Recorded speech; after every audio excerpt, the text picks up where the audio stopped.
தமிழ்நாடு கோவை கண்ணம்பாளம் அருகே வந்துட்டு வீட்டுக்கு வெளியில விளையாண்டு இருந்த ஒரு 10 வயசு சிறுமிய ஒரு ரெண்டு தெருநாய் அந்த புள்ளைய கடத்திட்டு பிடித்து ரேப் பண்ணி கொண்டு ஆத்துல வீசிட்டு போய்க்கான். இந்த வீடியோ முடிஞ்ச தமிழ்நாட்டு மக்கள் எல்லாருக்கும் ஷேர் பண்ணுங்க. அதை தாண்டி முதலமைச்சராக நம்ம அண்ணன் விஜயனாக்கு முடிஞ்ச ஒரு டேக் பண்ணுங்க. அந்த மக்கள் வந்து போலீஸ் ஸ்டேஷன் வெளியே போராட்டு இருக்காங்க இல்லையா, அந்த நாயை கண்டுபிடிச்சிட்டாங்க, அந்த நாயை பிடிச்சிட்டாங்க. நான் சொல்றேன், இந்த நாய்க்கு கொடுக்கப்படுற தீர்ப்பு விஜயனா, இந்த நாய்க்கு கொடுக்கப்படுற தீர்ப்பு திருப்பி எந்த பிள்ளைக்கு எவனாச்சும் கை வைக்க நினைச்சா அவன் பயப்படணும். இவனை சுட்டுக் கொள்ளுங்க, இல்ல ஆணர் பார்த்து கொள்ளுங்க. திருப்பி எந்த புள்ளைக்கு நடக்க கூடாது. அதை தாண்டி இன்னொரு விஷயம் மக்களே, இன்னொரு சொல்லிக்கொள்ள கேட்டுக்கோங்க.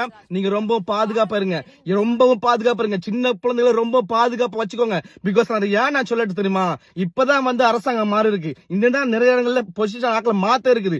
அது மத்தியில இந்த எதிர்கட்சியா இருக்கு இந்த உதயநிதி ஸ்டாலின் புறம்போக்கு நாய் அப்பங்காரன் மாங்காரன் சேர்ந்து என்ன பண்ணுவான், அப்பாவி பொதுமக்கள் மேல கை வைப்பான். எங்க தொட்டா எங்க வெடிக்கும், எங்க வச்சா எங்க வெடிக்கும் சொல்ல நல்லாவே தெரியும். அதனால சின்ன சின்ன குழந்தைகள் கேஸ் எடுக்கிறானுங்க.